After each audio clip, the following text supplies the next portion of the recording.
Gloria a Dios. Qué bueno es Dios. ¿Hay alguno triste? Haga oración. ¿Hay alguno alegre? Cante alabanzas. Qué Dios más bueno y más generoso tenemos. Su misericordia no tiene límites. Su amor, como dije antes, es eterno. Todo lo que se relaciona con Dios es eterno. Y nosotros también somos eternos. La carne, el cuerpo físico no, pero nuestro espíritu no muere. Es eterno. Nuestra alma es eterna. Así que la eternidad es la meta de todo creyente, ¿verdad? El propósito por el cual nos reunimos, predicamos el Evangelio, evangelizamos, damos testimonio, es precisamente por eso, por ese motivo, por llegar a la plenitud de la vida eterna, que sabemos que los verdaderos cristianos la viven ya aquí, la empiezan a vivir aquí, es un anticipo, pero luego tenemos la plenitud de la vida eterna en la presencia de nuestro Dios y Padre Celestial. Y es un privilegio, ¿verdad?, entender eso. El mundo incrédulo, el mundo que se mueve por emociones, ahora el mundo celebra lo que llaman Semana Santa. Para mí todas las semanas son santas. Y el día de la resurrección mía fue cuando yo me convertí. No hay domingo de resurrección para nosotros. Es el día en que nos convertimos y entendimos lo que es el verdadero evangelio, lo que Cristo hizo hace 2000 años, pero que estuvo solamente 3 días en la tumba. Resucitó y ahí está la victoria de Cristo. Ahí está nuestra victoria, la resurrección de Cristo, que se produjo a los 3 días de muerto. Y ahora vive, reina, no está crucificado en una cruz. No necesita que lo levanten en hombros para que camine, Él se mueve en medio de su pueblo. Cristo vive, hermanos. No caigamos en las tradiciones mundanas que vienen de la Babilonia, de las religiones paganas. Todo esto viene de las religiones paganas. No viene del cielo, no viene de la palabra de Dios. La palabra de Dios es bien clara y bien sencilla. No te harás imágenes de lo que está arriba en el cielo, abajo, en la tierra, ni debajo de las aguas. Ni te inclinarás a ellas, y menos le pedirás. ¿Qué le puedes pedir a algo que has hecho tú con tus propias manos? Ahí yo me di cuenta que yo lo hacía, yo perseguía eso, era de ese tipo de cristianismo. Yo creía y me emocionaba cuando veía pasar la Virgen o el San José o yo qué sé, o el Cristo crucificado, me emocionaba. Pero son emociones y las emociones son efímeras, son pasajeras, pasan. Mañana ya no se acuerda nadie de que Jesús murió en la cruz por nosotros. Nosotros sí, claro está, los creyentes lo sabemos. Pero el mundo que va detrás de emociones, de religiosidad, de idolatría, no entiende lo que es el verdadero Dios y lo que Dios hizo por nosotros. Ese derramamiento de su sangre en la cruz, esa muerte, ese sacrificio, ese Padre, perdónalos, desde la cruz. Yo no sé quién de nosotros, crucificado en una cruz, intercedería por sus verdugos, no lo sé. Quizá alguien. Pero lo que sí tengo claro es que Jesús lo hizo. Clamó al Padre por aquellos que lo estaban destrozando. Y esa es la demostración más grande del amor de Dios. Así que vamos a seguir con los efectos y consecuencias de esa vida plena que yo siempre hago hincapié de que debemos vivir aquí ya como un anticipo y que Jesús la ofrece. Él dijo, yo he venido para daros vida y vida no cualquiera, no mediocre, una vida plena, una vida abundante, espiritualmente hablando y también materialmente. Pero para eso debemos honrar y agradar a Dios en todo. Es imprescindible para poder vivir esa vida que las cosas que hagamos le honren a Dios. Pero para eso también necesitamos la ayuda del ayudador, del Espíritu Santo. Él es nuestro paracleto. Él nos va a enseñar y nos va a hacer entender lo que consiguió Cristo en la cruz para nosotros. Y también nos va a ayudar a entender las Sagradas Escrituras. Decíamos que había pasos importantes a seguir para conseguir la vida plena. El primer paso era confiar plenamente en la persona, en la palabra y en la obra de Cristo. También debemos rendir nuestra vida sin condición alguna a aquel que dio la vida por nosotros. Y también debemos apropiarnos de los beneficios divinos que conlleva la salvación, la gracia de Dios. Hablamos de la ira de Dios para este tiempo. El juicio de Dios sobre la humanidad es el resultado de la rebeldía del hombre, del ser humano. El pecado es una esclavitud, también comentábamos. Tenemos dos caminos a seguir. El primero es el camino del juicio, donde Dios se revela, se enoja contra el pecado de la humanidad y le aplicará su justicia. Ese es un camino. Y el otro es el camino de la gracia, el camino del perdón, donde Dios se revela, se revela desde la cruz como el Dios perdonador, el Dios que nos redime, que nos compra de nuestro antiguo dueño. Pero claro está, mediante el arrepentimiento. Si no hay arrepentimiento, no hay perdón. Y si no hay perdón, no hay salvación. Hablamos de la ira futura, de la ira venidera, del día de la ira del Señor también. Y la buena noticia es que Dios sigue dando oportunidades, a pesar de su ira, y que esa ira se va a manifestar, como decía Pablo, en llama de fuego, fuego consumidor, fuego purificador. Dios ha preparado, que esa es la buena noticia, un tiempo específico. Y Pablo, haciendo suyas las palabras del profeta Isaías, lo llama el tiempo aceptable. El tiempo aceptable no es el que nosotros elegimos, sino el que Dios ha determinado. Y ese tiempo, como decíamos la semana pasada, es hoy y ahora, porque mañana quizás sea tarde. En Marcos capítulo 1, verso 15, Jesús lo dice: el tiempo se ha cumplido y el reino de Dios se ha acercado. Arrepentíos, llamado al arrepentimiento, y creed de verdad en el Evangelio. Repito, el día de salvación es hoy. No esperes a mañana. El día de salvación no es un evento, digamos, futuro. Es una oportunidad presente. Si estás escuchando esta palabra, este mensaje, a través de aquí, en la iglesia directo, o a través de redes sociales, si estás escuchando esta palabra, no es casualidad. Dios no tiene casualidades, es por una causa, es un motivo, es porque Dios te está llamando y no puedes ignorarlo, porque esto traerá consecuencias eternas. No podemos ir aplazando la decisión como hacen algunos llamados cristianos. Esto es muy peligroso. Muchos dicen, más adelante, ya tomaré la decisión, soy joven, tengo tiempo. Tienes tiempo. ¿Quién es el dueño del tiempo? ¿Eres tú el que maneja el tiempo? ¿O es Dios, el Dios de los tiempos?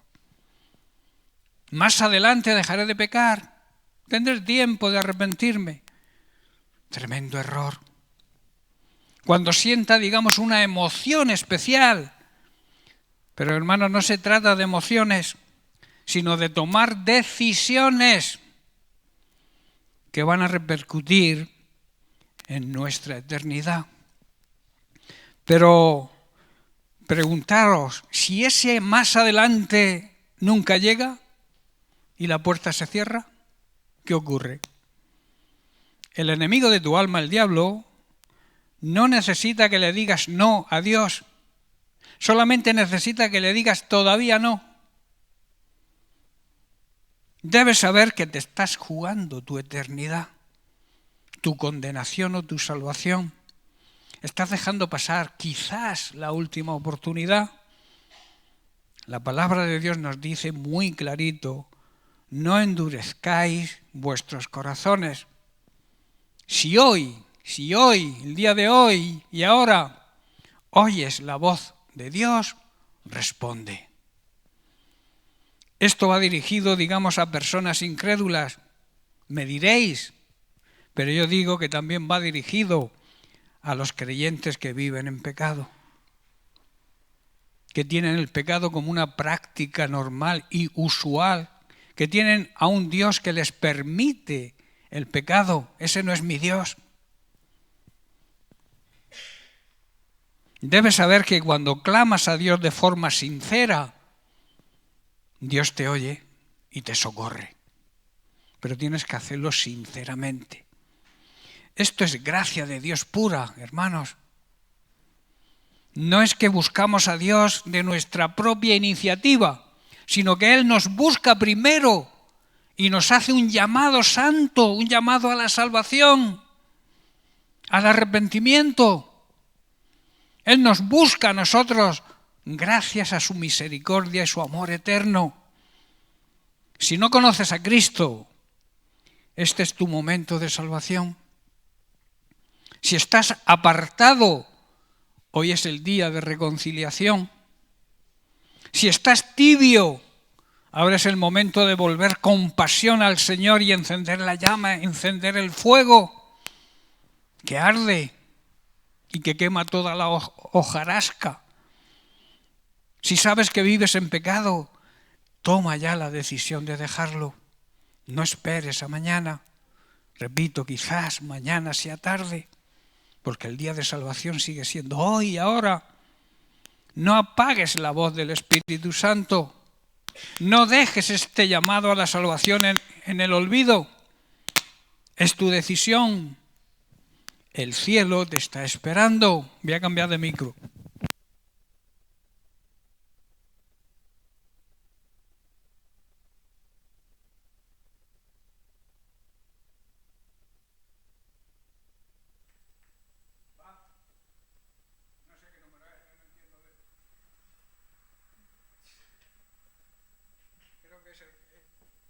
A ver si este fuera.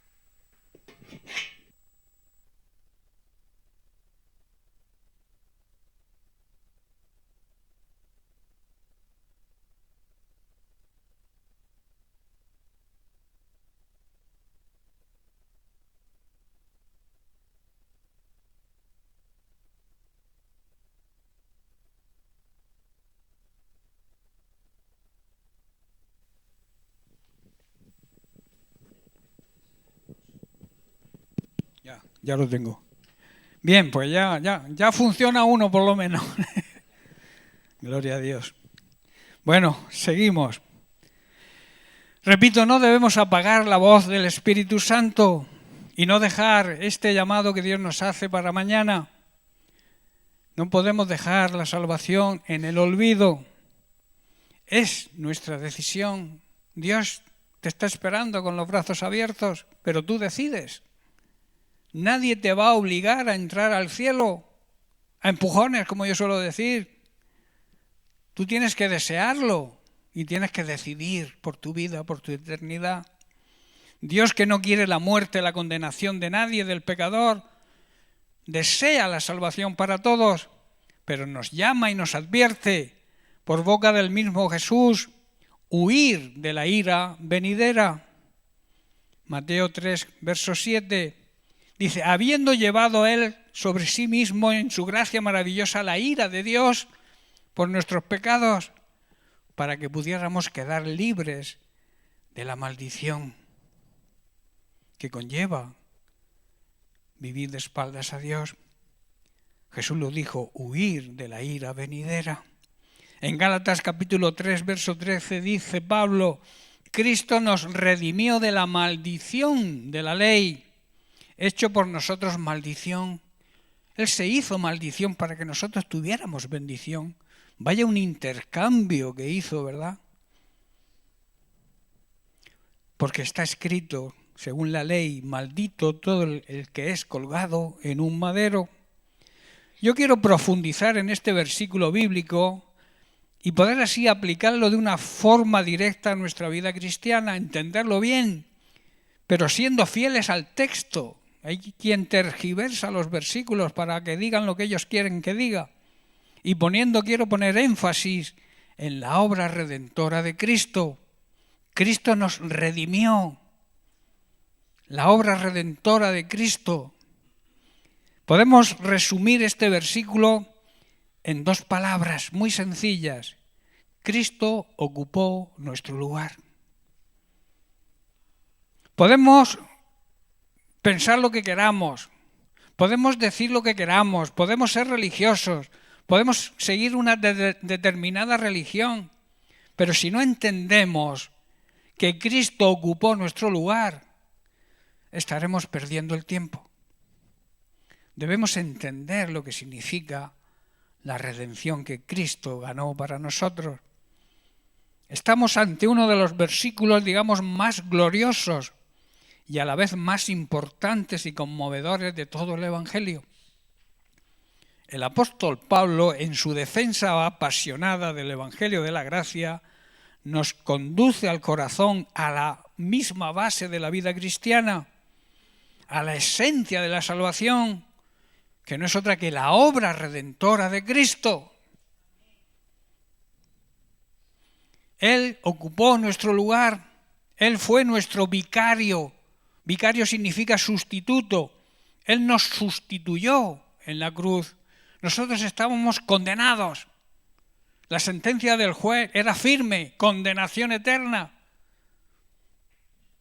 Pero Él dice, no, yo voy a pagar la condena del ser humano, del pecador. Y Él, en nuestro lugar, cumplió la condena, que no era otra que la muerte. Por eso tuvo que morir. La paga del pecado es muerte. Pero la dádiva de Dios es vida en Cristo, que entregó su propia vida para darnos vida a nosotros, que estábamos condenados, muertos espiritualmente. En este versículo encontramos 3 grandes verdades que vamos a meditar y que debemos aceptar con humildad y levantar, exaltar a Cristo. La primera es la condición del ser humano. ¿Cómo estaba el ser humano y cómo sigue estando la mayoría de los seres humanos hoy en día? Bajo maldición por culpa del pecado. Cristo nos redimió de la maldición de la ley. Pablo no dice que estábamos en peligro de maldición, no, sino que estábamos bajo ella.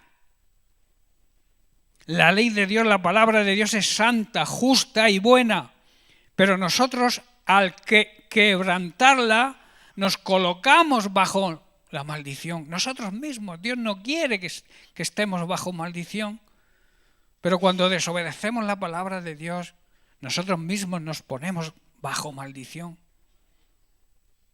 La ley nos salva, hermanos, la ley condena, nos acusa. Su propósito es mostrarnos, hacernos ver nuestra culpa, nuestro pecado y nuestra necesidad de un Salvador. María ya lo dijo. Ella, habiendo sido elegida para traer a la humanidad al Hijo de Dios hecho hombre, lo dijo. He aquí la sierva del Señor. Ella sabía que necesitaba un Salvador. La maldición de la ley no es simbólica, hermanos, no es algo, digamos, etéreo, es real.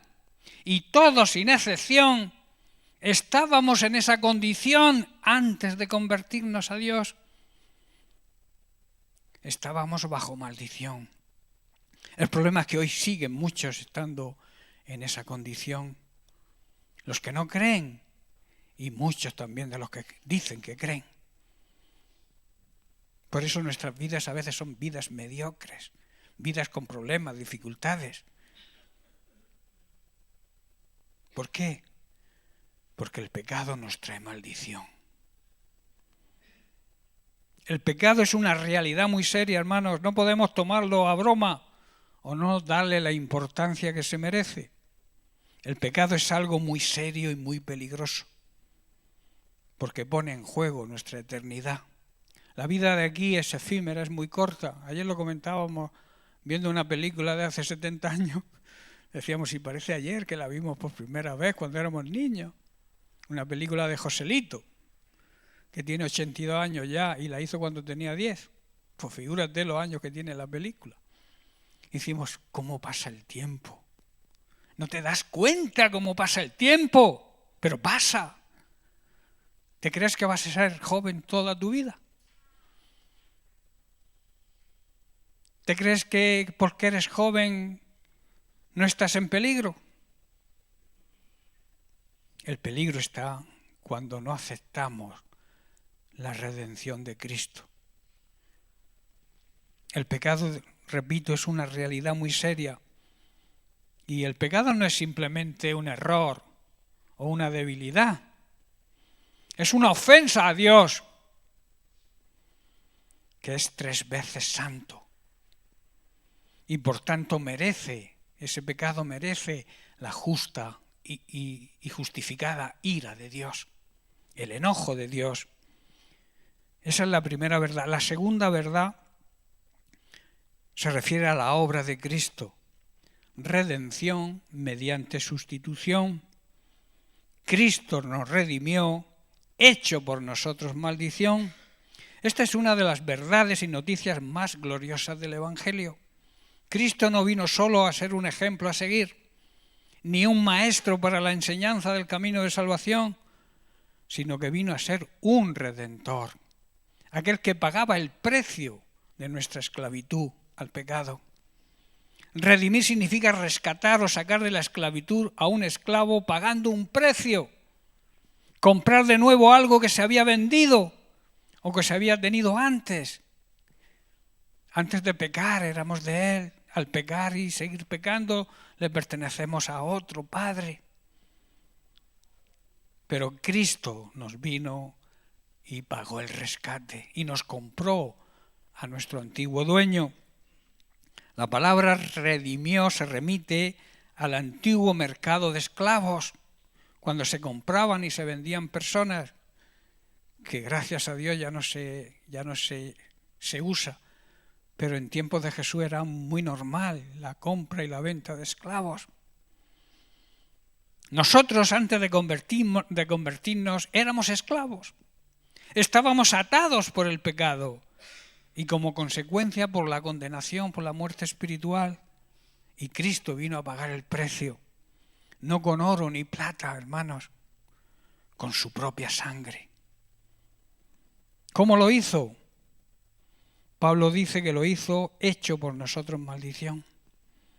Esto es lo que demuestra el profundo amor de Dios por nosotros. Cristo fue tratado por Dios el Padre como si fuera pecado mismo, aunque Él jamás pecó.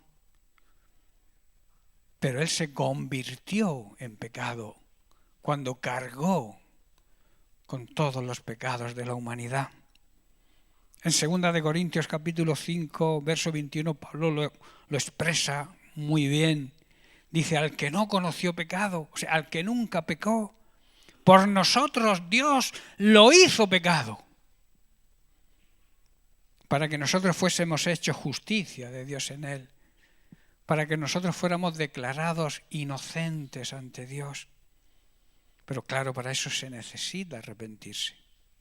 Y que ese perdón que nace en la cruz nos alcance.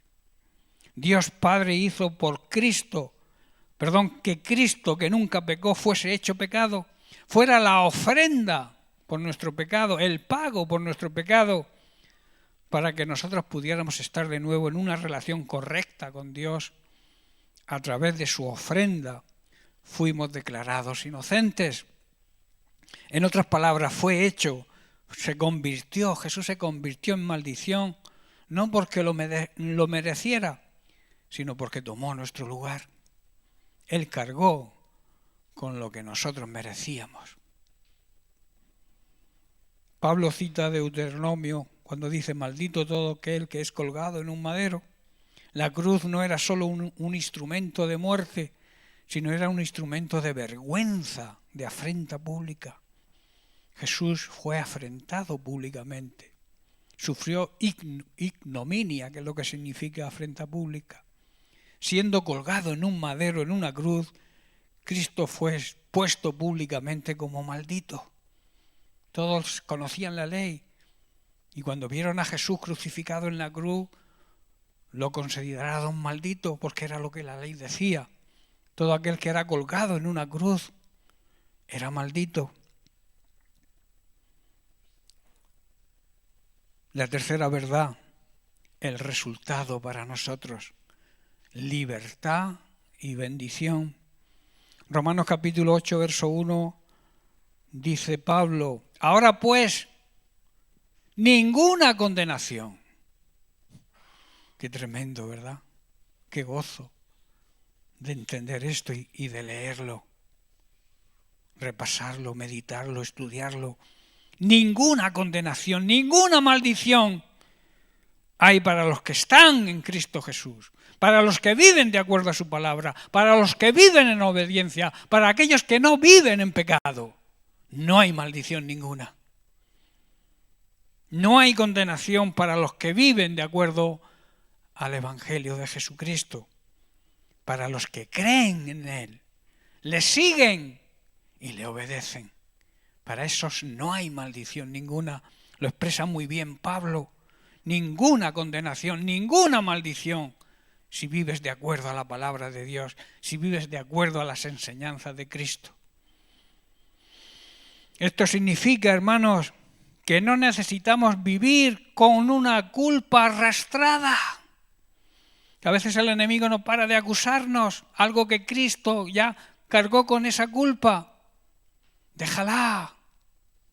Vive la vida plena y abundante que Cristo te ofrece. No necesitamos cumplir con rituales o actos litúrgicos. O sea, no necesitamos una religión para ganar el favor de Dios. No necesitamos temer el juicio final. No tenemos por qué temer a ese juicio justo de Dios. Nosotros, si seguimos a Cristo, si vivimos en obediencia a su palabra, ya fuimos juzgados en la cruz, donde Cristo sufrió y cumplió nuestra condena. Y si cumplió nuestra condena, nosotros somos inocentes y no debemos temer al justo juicio de Dios. El pecador sí tiene que tener temor de Dios y de ese juicio que se va a producir quizá muy pronto. Ahora, ¿qué ocurre con los que siguen sin creer, siguen sin obedecer? Con los que siguen en pecado, ¿qué les va a ocurrir? Cristo tomó nuestro lugar y ahora podemos vivir en libertad, pero no una libertad para pecar, no un libertinaje para hacer lo que queramos, sino para servir, amar y adorar a nuestro Redentor. Y la mayor forma de adoración es la obediencia. La adoración comienza con la obediencia. No hay adoración por muy bonito que cantes. No hay adoración si no hay obediencia a Dios. No sirve para nada. Tímpano resonante, campanas que suenan pero están huecas por dentro. Hoy haría las siguientes preguntas. Como iglesia, como hijos de Dios, ¿somos conscientes de lo que Cristo hizo por nosotros? Tenemos que meditar en la cruz. No como un adorno o un símbolo religioso, sino como el altar, el lugar donde fue sacrificado el Cordero de Dios por nuestros pecados. La cruz no te salva lo que ocurrió en esa cruz. Miremos a la cruz, meditemos sobre lo que ocurrió en esa cruz. Siguiente pregunta, ¿amamos la santidad y la vivimos? Si Cristo fue hecho maldición por nuestros pecados, ¿cómo debemos reaccionar nosotros? Si entendemos que Cristo murió en nuestro lugar, ¿cómo debo yo reaccionar ante esa verdad? ¿Cómo podemos permitir, hermanos, el pecado en nuestra vida si entendemos esto?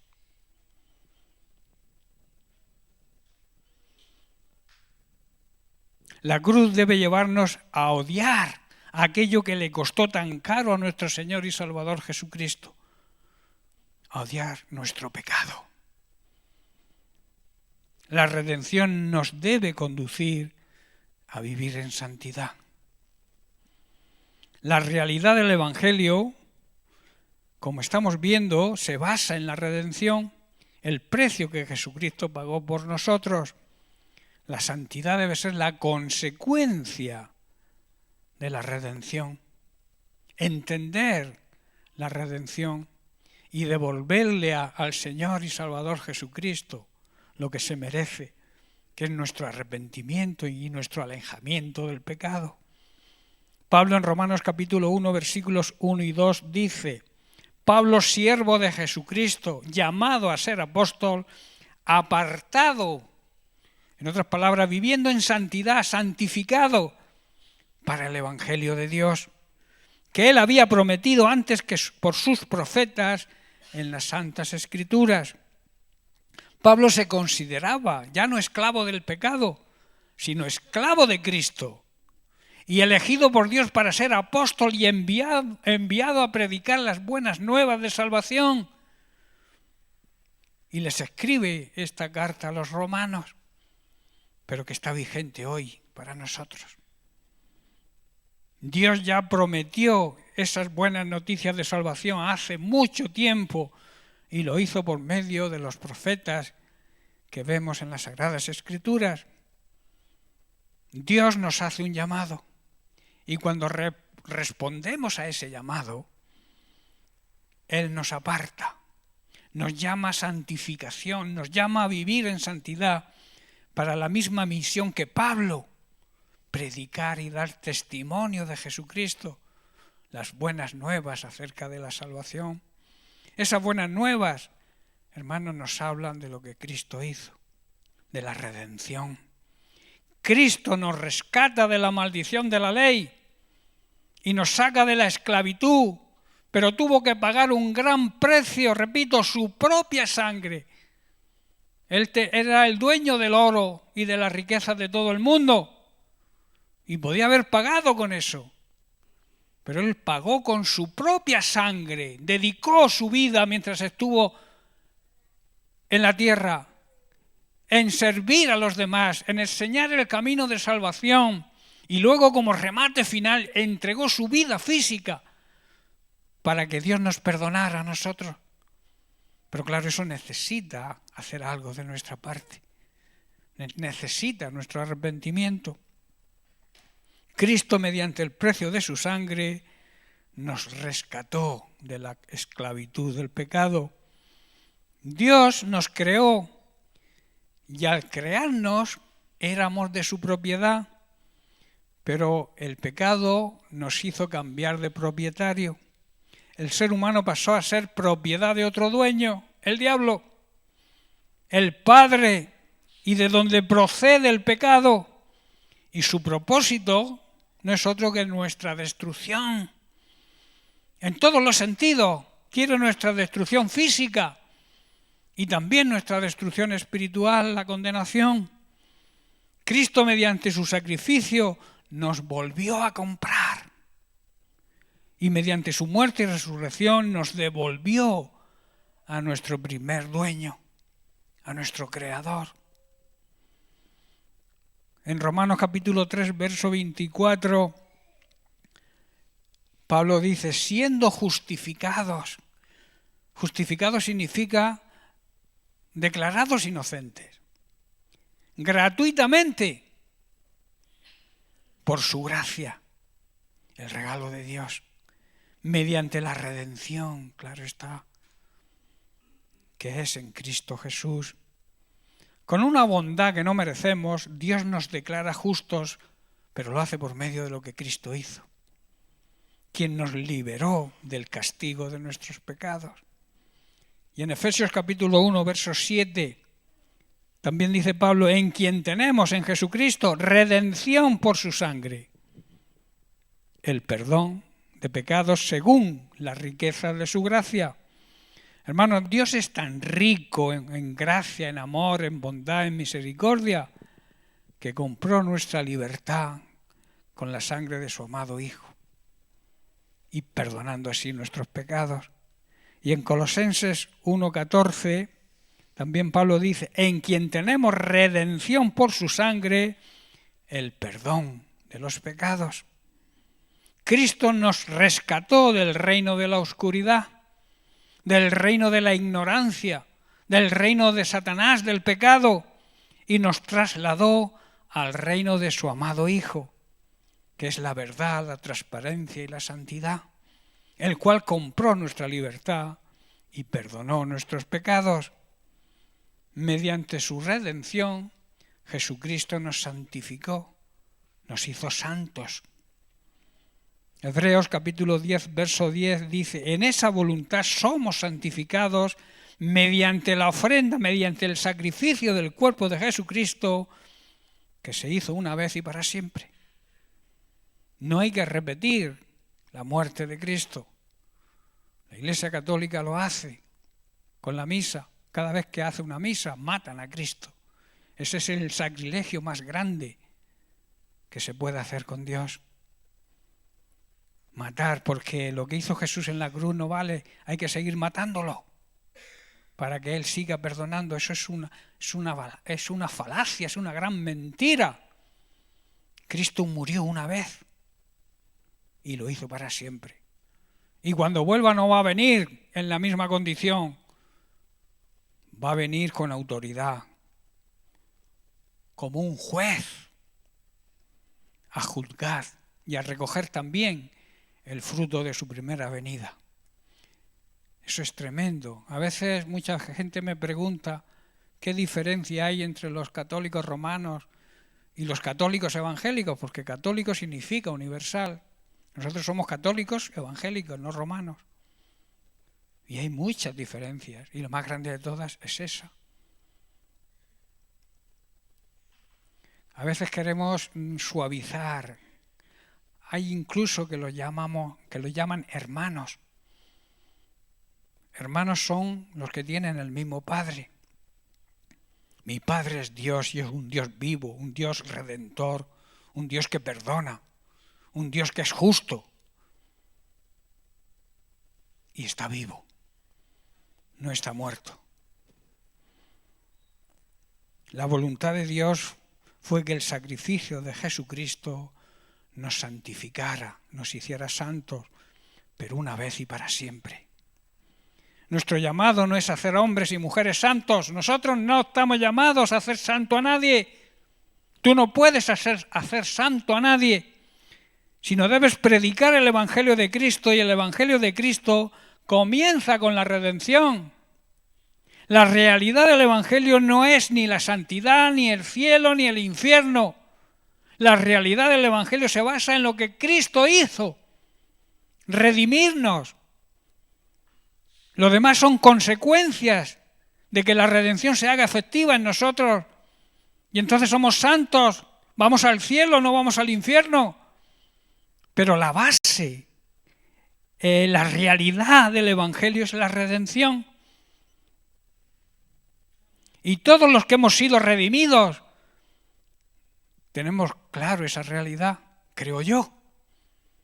Yo te pregunto, ¿tienes clara la realidad de la redención? ¿Y qué es el tema más importante del Evangelio? Es el Evangelio en sí, la redención de Cristo, el ocupar nuestro lugar. La santidad viene como consecuencia de la redención. Somos redimidos por la gracia de Dios, por Jesucristo. Somos santificados y esto nos compromete, hermanos. Nos obliga a vivir en santidad. Segunda de Corintios capítulo 5, verso 14, Pablo dice, porque el amor de Cristo nos constriñe. pensando esto, que si uno murió por todos, luego todos murieron. Dicho de otra manera, sea de una forma o de otra, el amor de Cristo nos compromete, nos obliga a hacer algo. Si creemos que Cristo murió por todos nosotros, también debemos creer que todos hemos muerto a nuestra vieja y antigua y pecaminosa manera de vivir. Eso es lo que está diciendo Pablo. La Iglesia ha sido elegida, ha sido llamada, ha sido apartada, santificada mediante el sacrificio de Cristo, para que seamos servidores y trabajadores en su reino y anunciemos las buenas nuevas del Evangelio, las buenas nuevas de redención, las buenas nuevas de salvación a todas las personas que nos rodean. Así podrán arrepentirse de sus pecados y reconocer a Jesucristo como Señor y único Salvador, ser redimidos y recibir el perdón de pecados y, por tanto, la salvación de las almas. No sé si seguir entrar, no sé el tiempo que llevamos.